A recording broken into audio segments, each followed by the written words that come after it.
Hi, we're Transit, and we're here to talk about our new album, Young New England.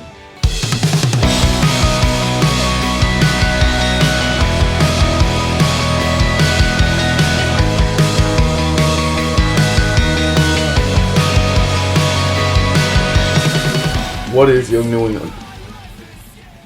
Young New England is an album about who we are and where we're from. And we wanted to just take elements of like all of our lives and where we grew up and channel them into the record that we were writing.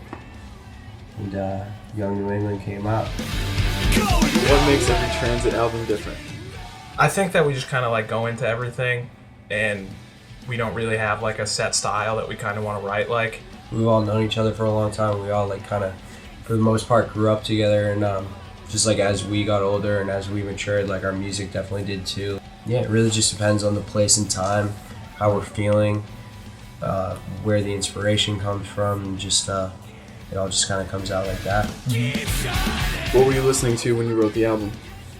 I think we were all kind of like 90s alternative rock, things like Third Eye Blind, Goo Goo Dolls, Gin Blossoms, like things like that. They were they served as an influence on the record. Yeah, listen to a lot of Counting Crows, a lot of Tom Petty. Yeah, a lot of Tom Petty. I was on a big Tom Petty kick when we were writing. Dan was spinning the new 2 Chainz. Call a big booty. She got a big booty. What was your favorite character in Tony Hawk's Pro Skater?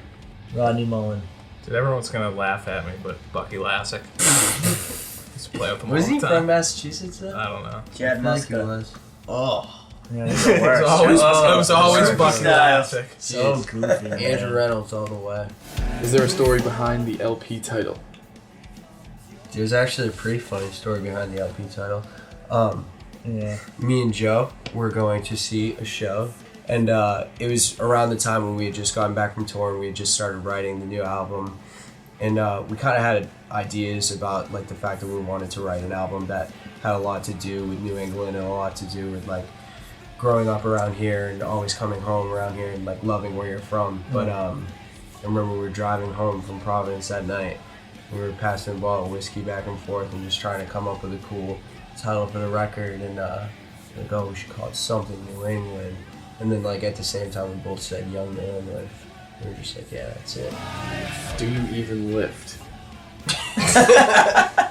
Do you lift, bro? Are you guys most happy with this album of any of your albums? Yes. Yes. I am most proud of this It's album. my favorite Transit for record. sure. Hands down. So yes. I think we're all in agreement. Is Nothing Lasts Forever a good representation on what the album is going to sound like? No. No. It is a mix. This album is like a mixtape.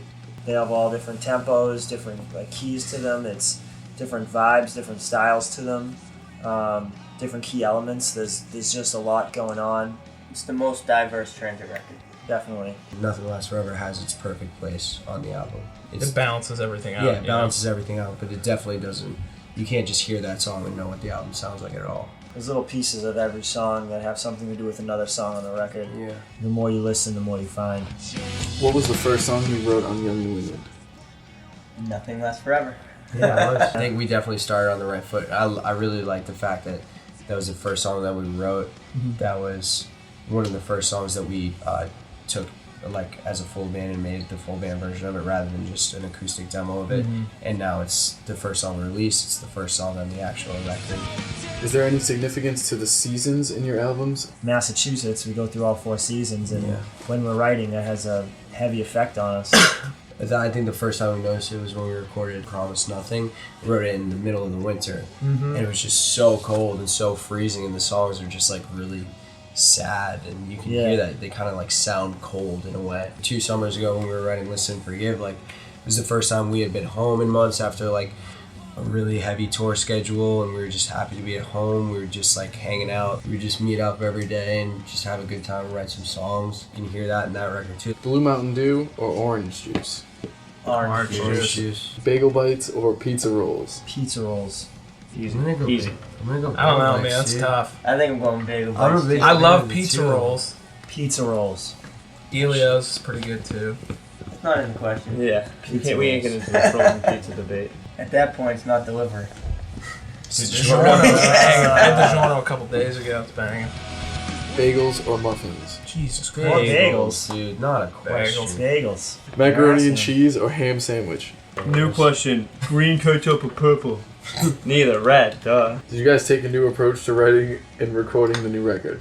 I think that the whole way that we approached the recording process kind of took that and Yeah. embraced that idea because, like, I mean, there's like most of the songs only have like 2 guitar tracks in them rather than like layering Yeah. and playing the bridge and then playing the chorus of the song. Like, me and Tori would just play a song the complete way through. It sounds raw, it sounds live.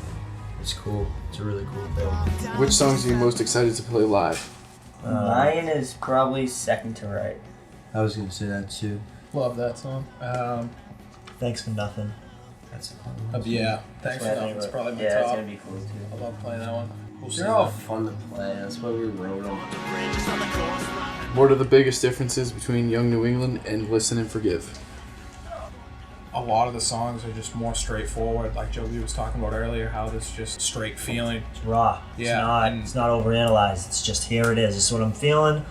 This is what I want to say. You know, through either my instrument or through words, and here it is. This record, if anything, it's more about where we're from, who we are, and it's us loosening up and letting go and just letting the song take us and the listener somewhere at the same time.